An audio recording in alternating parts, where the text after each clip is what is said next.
So Dr. Amanda Vincent is our first plenary speaker for SCCS Bangalore 2017, and what a wonderful way to start the conference. Excuse me, my throat is a little bad. Amanda has traveled all the way from Canada to be with us this year, and we tried to get her last year, but I think the CITES and IUCN meeting got to her before we could. A very famous marine biologist and conservationist, Amanda is also one of the world's leading experts on seahorses and their relatives. She was the first person, in fact, to study seahorses underwater and the first to document the extensive trade in these animals.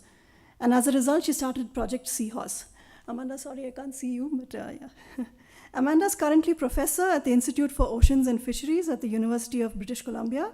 She has received numerous international awards and honors, and we are thrilled that you are here with us all through the 4 days of the conference, Amanda, and a very, very warm welcome. Well, if Vina's kind enough to say she's thrilled I'm here, I can only tell you that I echo that many times over.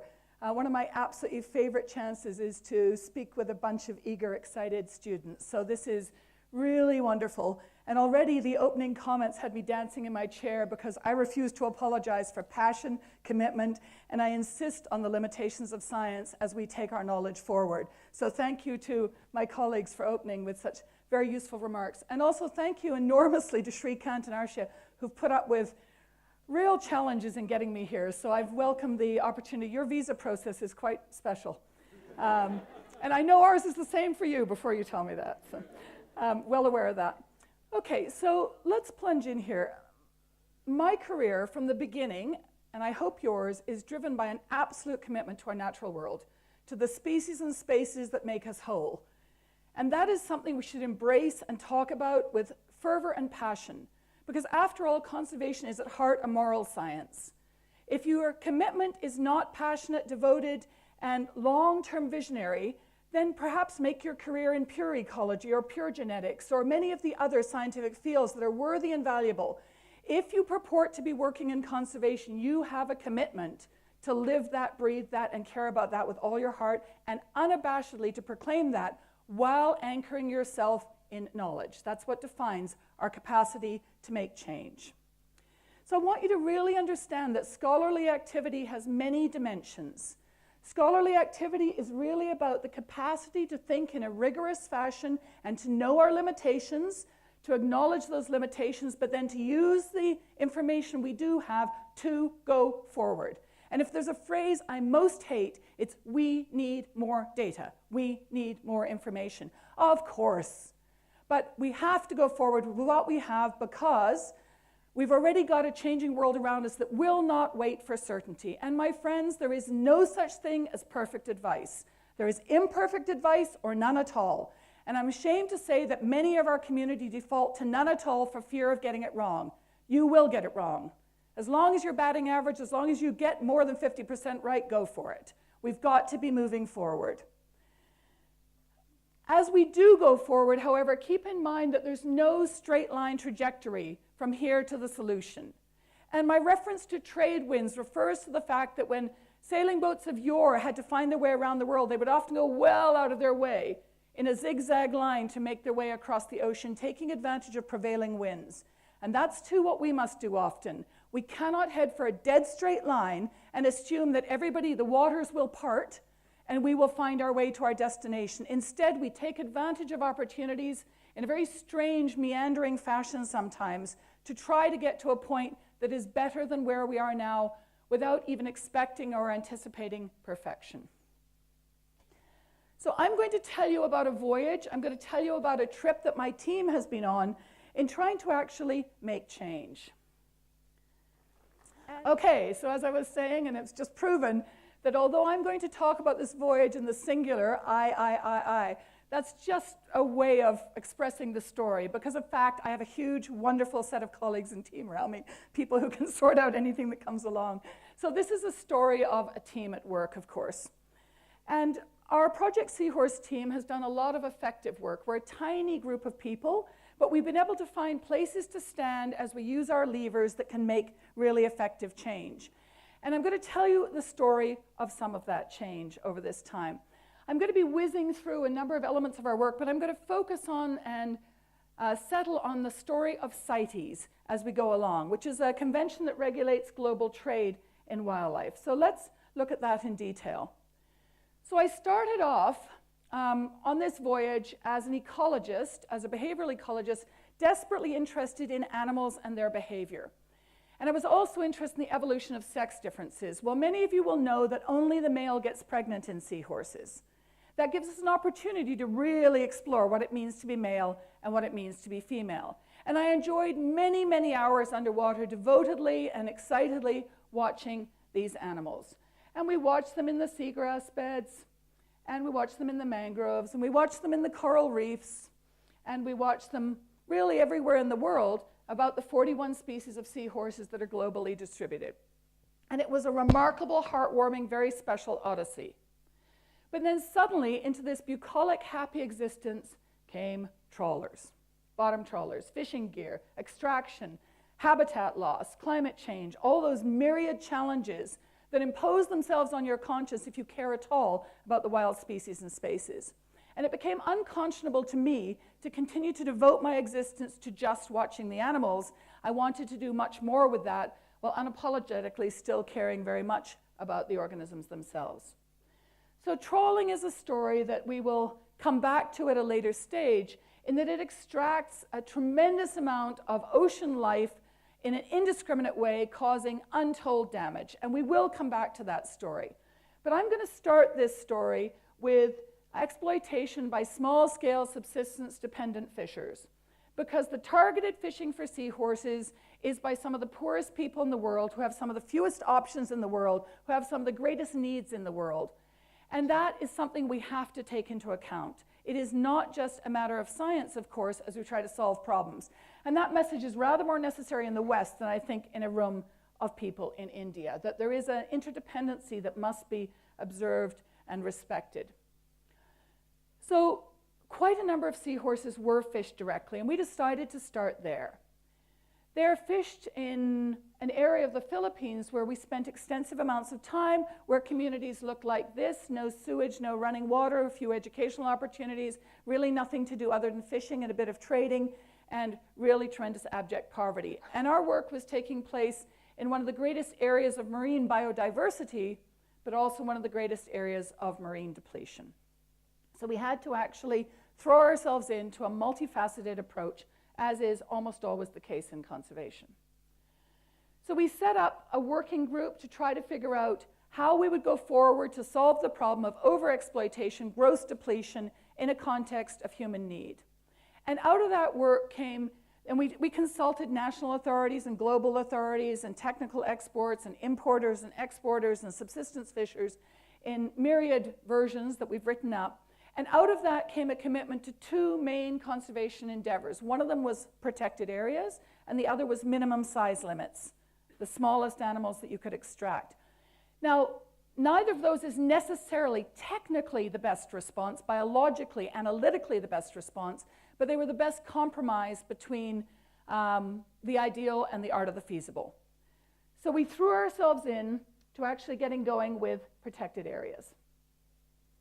And we initiated one marine protected area in collaboration with the Filipino communities. And when I say we, I really am distant here, because all the work was done by Filipino biologists and social workers in a pairing system, where I was there as a sort of eminence grise in the background, giving them some ideas and some thoughts, but the implementation was translated by people who understood the country far better than I, even though I was living and working there.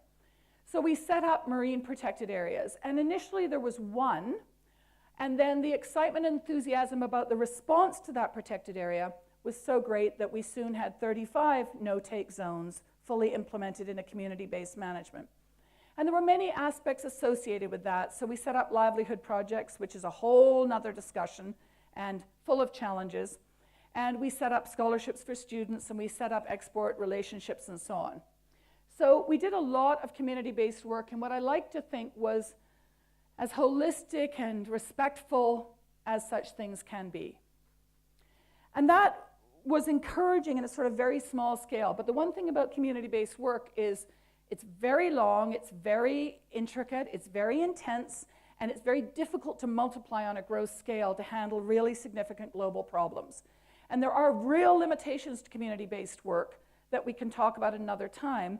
One of the approaches I think that works best, just to cut to it, is to work more through mid-levels of government, but that's another story. So in doing this work, it became clear to us that we were going to have to find a way to scale up our endeavors to really address what was happening at a global level. So during this work, we spent some time working in Hong Kong. Hong Kong is a major entrepot, a major trading hub for wildlife of all sorts, but certainly a hugely significant trading hub for marine species used in traditional Chinese medicine. And that is the major use for seahorses and their relatives, although they are also used in significant ways for the aquarium trade and for such beauties as toilet seats. Exports of many, many animals and plants, tens of thousands. It regulates exports, of course, in your context of pangolins and elephants and orchids and all sorts of things. CITES had categorically refused to regulate exports of marine fishes. It was not going to regulate exports of marine fishes. Parties had spoken over and over again. And their argument was marine fishes belong under the remit of the FAO, the Food and Agriculture Organization. They are valuable export commodities. We cannot risk the likes of us getting involved with regulating exports of marine fishes. There is too much at risk economically. So CITES had categorically refused to engage. And when we come along and this idea of seahorse regulation hits the fan, it created a turmoil, a furor. Again, not more marine fishes. We don't do marine fishes. And yet it was the only mechanism really in place that could regulate exports for sustainability. So we spent 2 years backing away from CITES regulation in consultation workshops. This is the zigzags. In consultation workshops, in exchanges, in explorations. And during that time, we improved, yes, our data. We improved our taxonomy. We improved our knowledge. But we also built the relationships. And it was in that context that we then suggested, yes, it was now time for CITES to consider regulating the exports of marine fishes. Now, CITES has 3 ways to regulate exports by putting species on lists. One list is called Appendix 1, and that effectively bans exports in any taxon. The other is Appendix 2, and Appendix 2, think about these words for a minute, requires that exports be regulated so that they do not damage wild populations long term. They be regulated for sustainability. They be limited to what is tolerable. I mean, immediate response to me is, why aren't all species on those lists, given that that is a very reasonable expectation? But as it happens, you have to fight to get species onto that list. And then there's Appendix 3. I should say Appendix 2, they also must be legally exported, which is of huge value in some of the work we need to do. And Appendix 3 is where you actually have some supportive domestic measures, and we're not going to talk about that. So what I'm going to talk about now is Appendix 2, trying to get species in a situation where 182 countries, plus the European Union, must regulate their exports for long-term sustainability and legal sourcing. It became a very big drama. There was controversy, there were fights. The sharks have been proposed for listing repeatedly. The tuna have been proposed. The herrings have been proposed. All of these big, high-profile, dynamic, difficult species, I suppose. And we came along with the seahorses and said, well, what about regulating the export of those fishes? And remember that, these are 41 species exported by 80 countries in tens of millions. And what we had for data were, a subsample that you could have driven trucks through.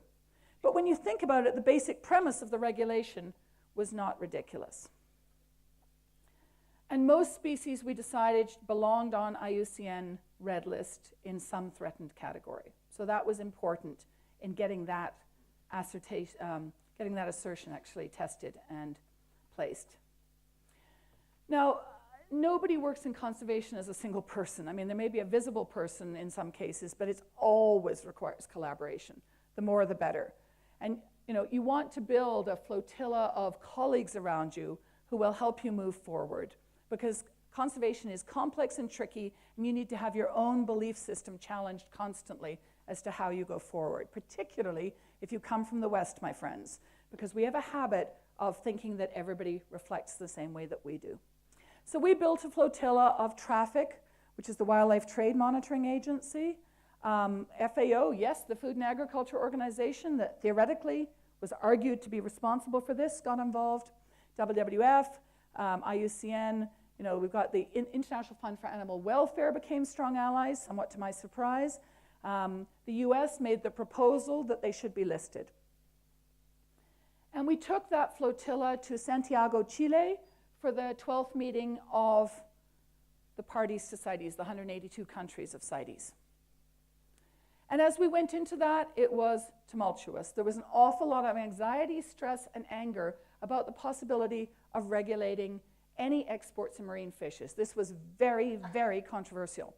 There were proposals to restrict the exports of Patagonian toothfish, Chilean sea bass, and that was so controversial that a diplomatic row threatened to break out, and Australia had to pull the proposal off the table. There was a proposal to regulate the exports of humphead wrasse, Napoleon wrasse, and the colleagues were arguing that wonderfully, but in a very technical way, so that never really gained traction. And then there were proposals to list the sharks. In that case, it was the basking shark and the whale shark. And they were hugely controversial as well. In the midst of this, we wanted the entire genus of seahorses brought under regulation. The general approach was marine fishes are not getting through. And, we all have in our professional careers, all my colleagues will speak of epic moments when they remember things, really mattering. So this was a room full of several thousand people where if you chose to speak and you were acknowledged, your face went up 4 stories high, and you were given 1 minute, 1.5 minutes to make an intervention, and it had to matter something. You were using up government time. And I still remember the moment when the debate ended on the seahorses. The sharks had been defeated, the humphead wrasse had been defeated, the Patagonian toothfish had been withdrawn, and the US was asked to conclude the debate on seahorses. And the US said, actually, we'd like to defer to the IUCN. That's me. We'd like the IUCN to speak on this. And the chair said, nope, you do it, US, get on with it. And the US said, with due respect, we'd like the IUCN to conclude. No, US, just do it. One more time they tried. We think the knowledge rests with IUCN. Okay, IUCN, make it fast, you've got a minute. Whoa. You've got 2,000 people staring at your face 4 stories high. And adrenaline works in those situations. So that minute was very well used, I can tell you, and it remains sort of the pinnacle of my success in a minute. And out of that came the first ever regulation of exports of marine fishes under CITES. And we were, you could have heard a pin drop and then the place exploded because this had broken a taboo of no uncertain proportions. What's more, we got 3/4 of the votes and we only needed 2/3. So it was a resounding success. And that was tremendously exciting, but what was more exciting is buoyed up by this decision and recognizing the taboo had been broken, the whale shark and basking shark were brought back for another vote, and they were also brought under international export regulation. So sometimes it's worth finding weird little ways through. It's worth finding weird little ways through. Instead of bashing your head against a door, try nudging it open with a toe, or as one of my kids' storybooks say, go through the window and open the door from the inside. So there's many ways of getting at these things. Having got the first export regulations for marine fishes, we then had to do something with it. It's very easy to get paper agreements, relatively speaking, but then 169 countries at that time turned to me and said, so what does that mean? So next moment of responsibility married to sheer terror. So we got the listing because science had played a role. We knew our taxonomy, we'd done our research, we'd done our trade analyses, we'd understood the life histories of these animals and how they'd be affected by extreme exploitation.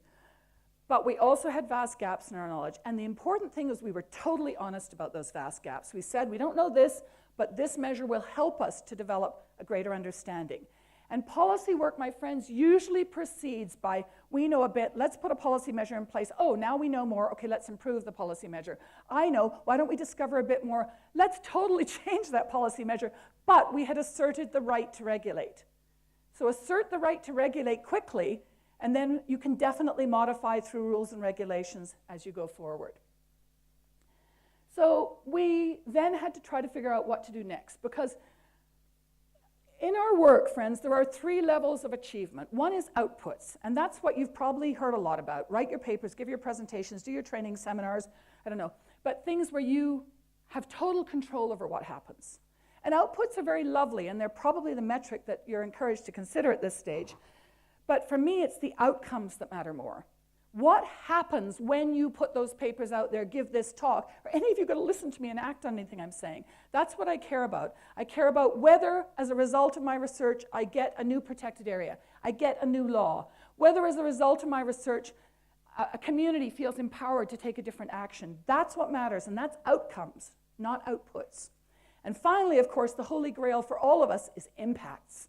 Do we actually have more of those species in a healthy demographic in the wild? Do we have spaces protected in a way that's enduring in ecosystem support, ecosystem services? And so we always need to be brutal with ourselves. Am I proud of an output or an outcome or an impact? Outputs should be easy, frankly. We have total control. Outcomes are tricky, and impacts are rare but so satisfying when you actually get them. So we had a way forward, but we had a bunch of skeptics too out there, and we had to do something. So we got involved in setting up measures that would allow them to take initial action for conservation. In particular, going back to that recommendation of a minimum size limit and proposing a minimum size limit that would allow a first step towards conservation. We also set up some tools and reference databases and things like that. But I can't emphasize enough the importance of that first recommendation. We suggested that all seahorses be limited to 10 centimeters or more in trade. You should not trade under 10 centimeters. And my friends, seahorses range in size from your baby fingernail to your forearm, and we suggested one minimum size limit across all 41 species because it was implementable. And what it did, and I won't show you the analysis, but what it did is it removed the tiny species from trade, which frankly didn't matter because nobody much cared. It got above the size of maturity for most species, and it completely failed to support 4 species. 3 of those are in Australia. Australia can regulate its own show. One of them was left high and dry. It's an Indian species, by the way. So there we were. We had supported all but one species in some way with this kind of dodgy 10 centimeter minimum size limit, and we'd given customs officers a rule they could use. If we'd said different size limits for different species, would never have worked. Far too similar when you actually look at them. So don't be afraid to cut corners and look for general solutions, even again while you acknowledge their deficiencies and seek to improve them. That is what we call adaptive management. The essence of moving forward is choose an idea that you can support, that your colleagues will embrace to some extent, withstand their criticism, and go forward improving the knowledge and revising it as you can. So what's good about CITES is it actually has an enforcement mechanism. So multilateral agreements, for the most part, are talk fests. The rare ones that have a visible metric are the ones that make a difference. So the Kyoto Protocol and the current Paris Agreement are notable in having thresholds. They actually have a number we've got to work towards. CITES is a bit different, but it too has some authority. Because in CITES, if a country does not justify its exports under Appendix 2, its exports can be totally closed down. It can be forbidden to export. Now that is rare to have actually a tool to do something with. So at some point in this process, some of the more responsible parties started asking other parties how they were going to regulate their exports, how they were meeting their obligations. And that led to a process called a review of significant trade, which is when every party has to justify its exports. And that turns out to be kind of stunning, because what happens is a lot of parties, virtually nobody could justify their exports. A lot of parties got around that by saying, we're going to ban export. We're going to ban the trade, and that way we're definitely meeting our obligations. Tanvi Vaidyanathan, my wonderful Indian PhD student, is going to talk to you about the consequences of that ban in the Indian context. But banning is not the solution. You need to know what's going on, you need to regulate, you need to manage. And Tanvi will explain where it's particularly not the solution. So they turned to me and said a lot of countries are not meeting their obligations, they are not exporting at levels that are justifiable. So IUCN, International Union for the Conservation of Nature, IUCN-ME, Could you please write us recommendations, and we'll need those within half an hour. And again, you have this life flashing before your eyes. You know, here was Thailand, here was Vietnam, here are other countries being told, make change, and she's going to tell you how to do it. And that is really damn tricky, because you don't actually know how to fix these things. So what we did was we reverted to first principles. Every country you can think of is committed to achieving 10% marine protected areas by 2020. So we said, if you don't have your 10%, make sure the new ones you set up, because you're going to set them up, right? The new ones you set up cover seahorses and their habitats and their ecosystems. We turned around and said, you have a lot of good laws in your country. Make sure they're being implemented, they're being enforced, and particularly the laws against trawling in shallow waters, which almost all countries have. So we turned to things the government already had made a commitment to doing, and we insisted that they be given more teeth in a way that would actually advance everybody's agenda. So we could not have government shouting at us with what we recommended, because our recommendations were frankly implementation. And any of my senior colleagues will know that that is the real challenge, getting implementation of rules and regulations. So we tried to add a little bit more pressure and a little bit more support to those national obligations. It was isolating to have to come up with recommendations for governments that they had to follow or their exports would be closed down. It was worrying, and what was even more frustrating was seeing how inadequately they responded to these commitments. Vietnam was particularly challenged. Vietnam had to actually make certain that its exports were sustainable in a variety of ways, none of which it actually took any action on. So as a first ever, 4.5 years ago, Vietnam's exports of seahorses were banned of a species. So it was the first time ever we'd had, under any regulation anywhere in the world, a ban on exports of any marine fish product. So it was quite a radical decision, and Vietnam lost a lot of face. Vietnam, frankly, doesn't care terribly about seahorses, but they care deeply about their global reputation, which gave us a lever now to start working with them to fix the problem, as we've been doing for the last 4 years. And I hope we're going to be able to set them on a new path in the next few months, because we've just completed a major study in collaboration with them. The other country that we had to work with right away was Thailand. Thailand has one of the world's biggest fisheries, but has no fisheries managers, and I mean none. It has a Department of Fisheries, but there's no fishery manager in place. So we had to work with the Department of Fisheries to try to generate some interest in the seahorse exports. Thailand exports 95% of the world's dried seahorses, 95%. So we had to get it right with them. And Thailand, again, didn't show a wholehearted commitment, but they made some moves, and eventually realizing it was futile and they just weren't getting it right, they have now voluntarily closed their exports of seahorses. So we have about 96% of the world's seahorse exports are no longer legal. And many of my colleagues are kind of dancing about that, but I just think it's all gone underground. So that gives us a whole nother set of challenges, and now we're having to focus on illegal fisheries. We do have mechanisms and tools, and we have authority under CITES also to focus, remember, the legal sourcing and legal trade. We can work with CITES on that. So we have a way forward, and CITES has given us a lot of tools and opportunities. I do think it'll make a measurable difference. And it has to, because the seahorse listings were just the beginning. From seahorse listings, we managed to get, as I mentioned, the basking shark and whale shark. A few years later, we added the sawfish and the great whites and the humphead wrasse, Napoleon wrasse. And a few years later, we got the hammerhead sharks and the oceanic white tips and some manta rays. And then just recently, we added clarion angelfish and thresher sharks and devil rays and other taxa.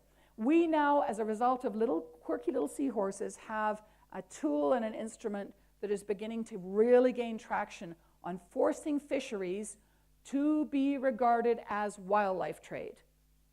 There is a vast gap right now between land-based terrestrial conservation, which has tons of challenges of its own, and production-oriented exploitation of the ocean. And that gap has to be filled with a sense of sustainability, responsibility to marine wildlife. And we got to use the word wildlife. But the big bugbear in all this is trawling, bottom trawling. Think about it for a minute. We're talking about regulating the exports of marine fishes. But there's a challenge with that, because what's the point in regulating exports if they keep being dragged up in vast numbers and dumped on a beach? There's no point regulating exports if they are still being extracted willy-nilly in non-selective fishing gear, which is the case for seahorses. So trawl fisheries continue abundantly. And we're going to have to pay a lot of attention to that. I've just had an interesting time in Tamil Nadu, including seeing this sort of miscellaneous catch from bottom trawlers spread out to be sold as chicken feed. And Tambi's going to tell you a bit more about that story, but it's quite remarkable what India is doing to her oceans through bottom trawling. And we're going to be pushing hard with colleagues around the world to end bottom trawling. It has to stop. None of you would tolerate clear-cutting forests. None of you. That's exactly what we're doing in the ocean. Clear-cutting, destroying the habitats, and extracting and wasting everything in the path. So that's going to have to be the new horizon. But clearly we can't do that by ourselves. Project Seahorse is a tiny little cluster of people. So we have now embarked on a lot of citizen science initiatives, including one called Seahorse, where we involve citizens to contribute knowledge and then, after we process their data for them, to take action based on that information. So I'm really interested in the workshop on citizen science on the final day. Out of all this, what lessons have I learned? You know, the story continues to unfurl, and we'll get a chance to talk more, I hope, over these days. I've learned that when you set off on a voyage of conservation, you need to take at least 3 things with you on this trip. Onions, and a jar full of rocks, pebbles, and sand, and a backpack of vital ingredient to be revealed. So the first thing is you've got to take onions. Why do you take onions? Well, because, my friend, the world is an onion when you're thinking in conservation. Put your species or your space in the center of the world, and from there you need to recognize that while I care deeply about seahorses, I can do nothing for seahorses unless I care about their habitats and ecosystems and marine communities. So we need to care about the spaces where they're found and all of the ecosystem flows there. And then, of course, you realize I can do nothing for those unless the people who are dependent and exerting pressure on these habitats, communities, and ecosystems actually have choices. So you need to deal with the people who are fishing and dredging and dumping and polluting and whatever else they're doing in an unthinking or casual fashion. And it's vital that those relationships be acknowledged. And then you need, of course, to deal with their families, because fishers, dredgers, dumpers, miners make commitments in a context. So they need to know their kids are in school and they've got a roof over their head and they've got basic opportunity. And they need to know they've got law and order and some chance for the future. So you have to work with government. And you have to work with government at a local scale, of course, but you also need to set in place the top-down support and the policy framework at the national scale. And finally, of course, in our connected world, you have to work at the global scale.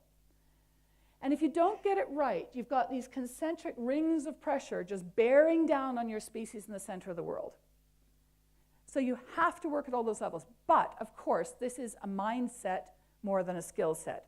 Few of us will actually engage in all those levels, but we need to collaborate, communicate, and explore all those levels with our colleagues and with government agents and with NGOs and with scientific experts and social science wizards and so on.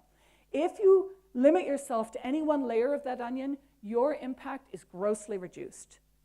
You must try to reach across those and many other layers. So that's the onions. What about the rocks, sands, and pebbles? Well, here's the apocryphal story. Theoretically, a professor of philosophy stood in front of a class or an auditorium and held up a massive jar. And he said, will you come up and fill it with rocks? And you came up and filled it with rocks. So is this jar full? Actually, no. Could you come and fill it with pebbles? So the pebbles run through in the interstitial spaces. Is it full now? No. Would you come and fill it with sand? So the sand trickles down in between. And then finally, is it full? Yeah, it's full now. No. Could you come and throw the beer in? So we pour beer on top of it. And the point of this is that the rocks are the pieces of your life you must put in place. Your family, your health, obviously, but then the significant pieces of endeavor, the really important work that you've got to put in place that might actually make change. And the pebbles, which run down and fill those spots, are the things that are valuable, like holding a meeting like this, or like actually reaching out to school kids, or whatever it is. And the sand is the stuff that occupies your time, and that is those emails and that social media, all of those trivial endeavors that can easily swallow you whole.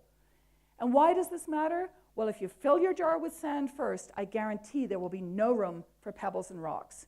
So you should start every day with the rocks, and then in the evening, if you can be bothered, get to the social media and the email. And sorry, Shrikant and Ashray, but you suddenly understand my delinquency on replying to things. So you must get it in the right order. And of course, some wag said to me, well, what about the beer? Well, no matter how full your life is, there's always room for beer. So it's really, really critical that you organize your lives in a respectful fashion of what matters. And in our team, we try to talk about, is that a rock, or are we getting sidetracked into sand here? And then the final thing that I would encourage you to recognize is that conservation takes bagloads of courage. You know, a lot of your life is going to be spent feeling on very shaky ground, very inadequate, very uncertain, very ill-informed, and confronting people or engaging in dialogue with people who do not necessarily see eye to eye with you. And if you're quick to retreat from that because you want to be likable and approved of, your impact will be very reduced. So somehow you need to build the community around you that has your back, so when it goes wrong, they'll pick you up, dust you off, and set you off again. But you have to create a sense of higher moral authority when confronted with devastatingly bad practices in our world. And yes, that sort of quiet arrogance is vital for success in this game. So build the community that can support you in that. A lot of what I've been saying, I hope you have translated to your own taxa or your own spaces, the things you care about. We're going to need to find ways to go forward that are not head-on collisions with people, but weave their way in what is feasible and what is viable. But do remember, please, that there is no such thing as perfect ideas, perfect options, perfect advice, perfect policy, perfect anything, perfect data. You are going to spend the rest of your careers coping with imperfection or doing nothing at all. And I really feel that this group of students has the capacity, from all I've heard, to be the ones who cope with imperfection in a way that grossly improves our world. I'm loving being in India, and I'd love to see India just become a model of conservation excellence. So thank you very much.